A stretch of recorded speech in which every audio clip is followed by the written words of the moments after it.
Hello dear students, मैं रितेश वर्मा और आप लोगों के लिए लेकर आ गया हूँ क्लास 10th की सबसे इंपॉर्टेंट क्लास। कहने का मतलब है कि आज की इस क्लास में हम बताएंगे कि पेपर में गद्यांश को कैसे हल करना है, क्योंकि गद्यांश को हल कैसे करना है। ठीक है, गद्यांश को कैसे हल करना है, पेपर में आपको गद्यांश दिया जाएगा, गद्यांश को किस तरह से हल करना है और ये कोई नहीं जानती पेपर में गद्यांश कैसे हल किया जाता है। तो आज मैं आपको यही तरीका बताऊंगा। ठीक है, अब देखिए कई छात्रों का यहाँ पर टारगेट होगा कि कई छात्रों का यहाँ पर जो लक्ष्य होगा वो होगा कि मुझे यहाँ पर 90 मतलब मेरा जो 90 टारगेट रहेगा, मेरा हिंदी में कितना टारगेट रहेगा, मेरा हिंदी में रहेगा टारगेट। लेकिन उनको ये नहीं पता कि संदर्भ कैसे लिखना है, व्याख्या कैसे करनी है, और अगर वो संदर्भ व्याख्या वो सही से कर ले जाते तो उनको पूरे के पूरे नंबर दे दिए जाते। ठीक है, अब हम यहाँ पर बताएंगे जैसे कि मान लीजिए क्योंकि पेपर में जब संदर्भ पूछा जाता है तो छात्र क्या करते हैं, संदर्भ में ही वो क्या करते हैं, पाठ व लेखक का नाम लिखते हैं। अब संदर्भ में जो पाठ व लेखक का नाम लिखते हैं तो उनको ये नहीं पता होता है कि संदर्भ में किस तरह से पाठ व लेखक का नाम लिखा जाता है। साथ ही साथ में वो क्या करते हैं, वो व्याख्या को भी गलत कर देते हैं। ठीक है, अब जैसे वो उनकी जो परसेंटेज होती है, कहने का मतलब परसेंटेज उनकी डाउन हो जाती है। ठीक है, उनके कहने का मतलब वो जब उनके 90% अंक आते हैं तो उनका ये मान लीजिए वो संदर्भ नहीं लिख पाते हैं, व्याख्या नहीं कर पाते हैं, तो उनका जो परसेंटेज जो होता है वो डाउन हो जाता है। ठीक है, अब देखिए संदर्भ में पाठ और लेखक का नाम किस तरह से लिखना है वो मैं बताऊंगा, और साथ ही साथ में आपको ठीक है आपको ये भी बताएंगे कि पेपर में व्याख्या को कैसे हल करें। ठीक है, व्याख्या को कैसे हल करें, और कई छात्र क्या करते हैं पेपर में व्याख्या को भी गलत तरीके से हल करते हैं। ठीक है,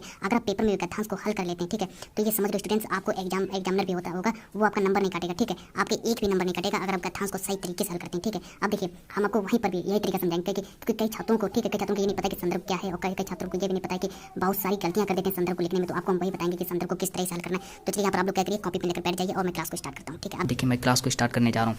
तो सबसे पहले यहाँ पर हम लाएंगे एक गद्यांश आप लोगों के सामने रखेंगे। जैसे कि मान लीजिए ये गद्यांश है। अब देखिए मैंने एक गद्यांश ले आया हूँ जिसको मैंने यहाँ पर आप लोगों की स्क्रीन के सामने गद्यांश को मैंने रख दिया। ठीक है, अब आप पहले क्या करें, इसको पहले सही से पढ़ लीजिए, फिर हम आपको बताएंगे कि गद्यांश को किस तरह से हल करना है।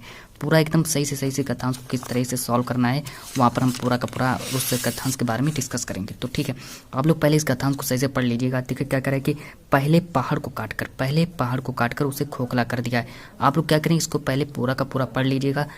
फिर उसमें सुंदर भवन बना लिए गए जहाँ खंभों पर उभरी मूर्तें विहंस उठी। ठीक है, अब देखिए और बात करते हैं। भीतर की समूची दीवारें और छतें रगड़कर चिकनी कर ली गईं और तब उनकी जमीन पर चित्रों की एक दुनिया ही बसा दी गई। ठीक है, पहले प्लास्टर लगाकर आचार्यों ने उन पर क्या किया, उन पर लहराती रेखाओं में चित्रों की काया रच दी। फिर उनके चेले कलावंतों ने उनमें रंग भरकर प्राण फूंक दिए। फिर दो दीवारें उमंग उठी और साथ ही साथ में जो पहाड़ थे वो पुलकित उठ गए। अब देखिए इस गद्यांश पर आधारित हमसे पेपर में हमसे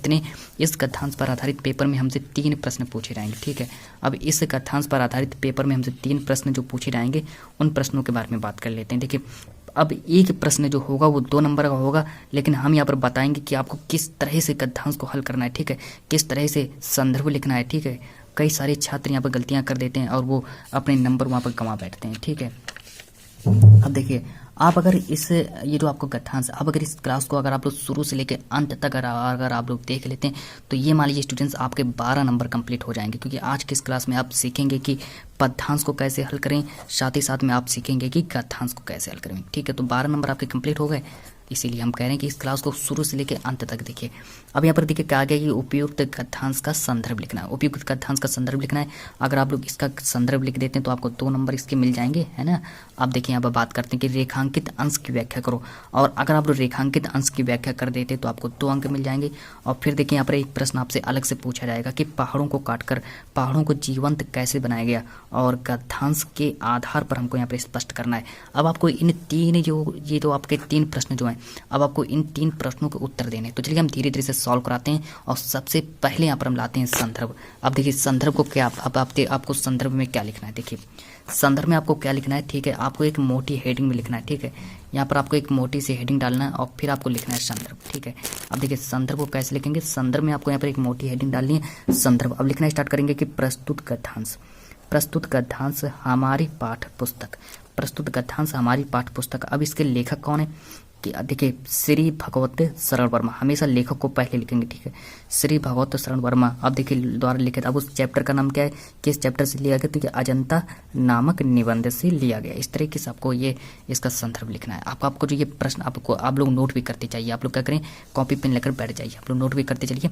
अब रेखांकित अंश की जो व्याख्या है, प्रश्न नंबर 1 आपका कंप्लीट हुआ। ठीक है, प्रश्न नंबर 1 आपका कंप्लीट हुआ। अब हम सॉल्व कराएंगे रेखांकित अंश की व्याख्या कैसे लिखनी है। तो चलिए यहाँ पर रेखांकित अंश की व्याख्या आप लोगों को किस तरह से लिखनी है। अब रेखांकित अंश की व्याख्या भी हम सॉल्व कराते हैं। देखिए रेखांकित अंश की व्याख्या भी हम यहाँ पर सॉल्व कराने जा रहे हैं। रेखांकित अंश की व्याख्या हेडिंग डालेंगे यहाँ पर और लिखना स्टार्ट करेंगे। देखिए प्रस्तुत गद्यांश में लेखक का क्या कहना है। तो प्रस्तुत गद्यांश में लेखक का कहना है कि गुफा की भीतरी दीवारों और छतों को रगड़ रगड़ कर क्या बना दिया गया, चिकना बना दिया गया। ठीक है, चिकना बना लिया गया। जो छतों की जो दीवारें हैं उनमें क्या किया गया, उनको रगड़ रगड़ कर चिकना बना लिया गया। ठीक है, इस तरह से आप लोगों को इसका व्याख्या भी लिखनी है और जिस तरह से हम इसकी व्याख्या लिख रहे हैं आपको उसी तरीके से वही नियम आपको अपनाना है। ठीक है, आपको किसी दूसरी तरीके से नहीं लिखना है, जिस तरह से हमने लिखा है आपको इसी तरीके से लिखा होना चाहिए पेपर में, तभी आपका मान्य होगा।